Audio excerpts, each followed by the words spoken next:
ہم اور عام لوگ یہ جب بات سنتے ہیں تو وہ حیران ہوتے ہوں گے کہ یار یہ کیسے کہہ سکتے ہیں. سب جگہ پہ نفرت, میڈیا جو ہے وہ یہی کہتا ہے کہ جی لوگ پیپلز پارٹی سے تھکے ہوئے ہیں, ٹوٹے ہوئے ہیں, ہارے ہوئے ہیں, اور پیپلز پارٹی کو ہر جگہ پہ گالی پڑ رہی ہے اور احتجاج بھی ہو رہا ہے.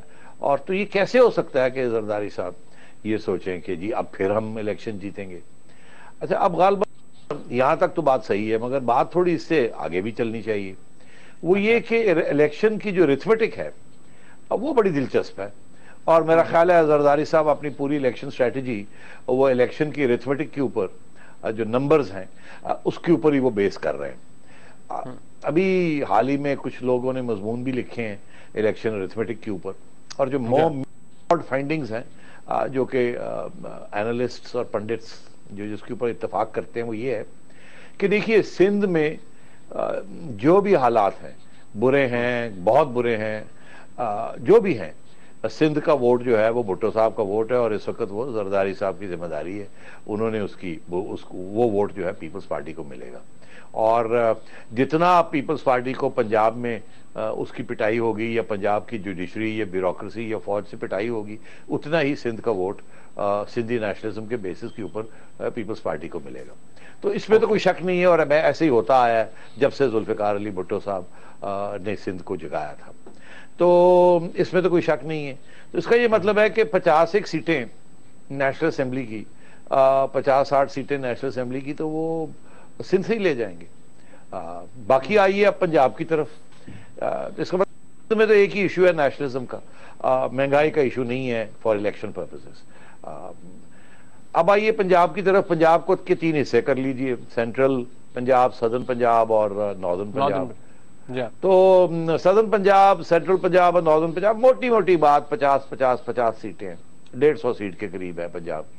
تو وہ جو سدرن پنجاب کی 50 سیٹیں ہیں اس میں سے 35 ہمیشہ ہی پیپلز پارٹی کو ملتی ہیں.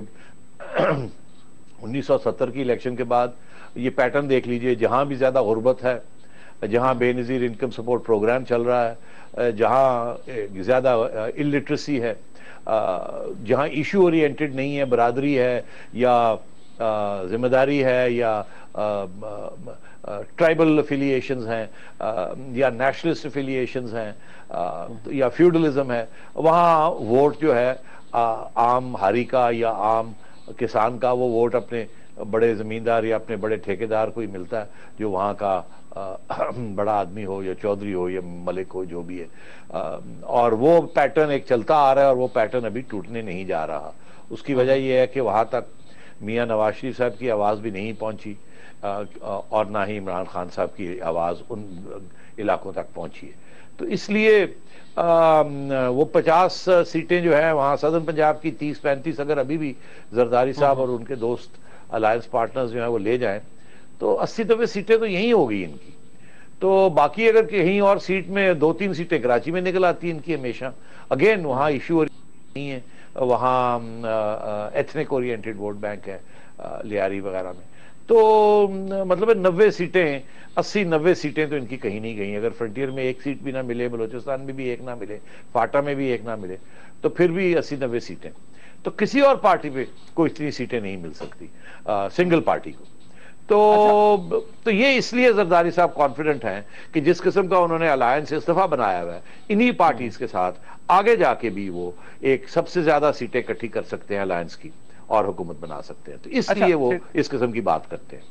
اچھا سیٹھی صاحب, یہاں ایک سوال یہ ہے کہ ان کے جو اپنے کولیشن پارٹنرز ہیں, اب آج اے این پی نے سینٹ سے واک آؤٹ کیا, پی ایم ایل کیو کے جتنے بھی اس وقت کابینہ کے اندر ارکان ہیں 24 افغان سے انہوں نے ملاقات کی, بڑا ایجیٹیٹ کیا. انہوں نے کہا جی کہ دیکھیں نہ ڈیولپمنٹ کے لیے کچھ مل رہا ہے. وہ کہتے ہیں جب ڈیولپمنٹ کے لیے کوئی فنڈ نہیں ملے گا تو ہم کیوں گالی کھائیں اور کیوں اس میں شیئر لیں کہ جی اتنا زیادہ جو ہم برانٹ فیس کر رہے ہیں, حکومت بجلی نہیں دے پا رہی ہے, جو بھی ایک بجلی کا بحران ہے.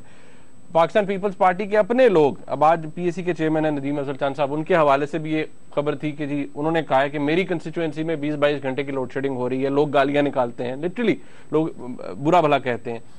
پاکستان پیپلز پارٹی کیا اس کرائسس کے ساتھ اتنی سٹرینتھ رکھتی ہے کہ وہاں پر جو مرضی ہو جائے, یہ جو جن کا آپ ذکر کر رہے ہیں 70 سیٹیں 80 سیٹیں جتنے بھی برے حالات ہوں یہ لے جائے گی؟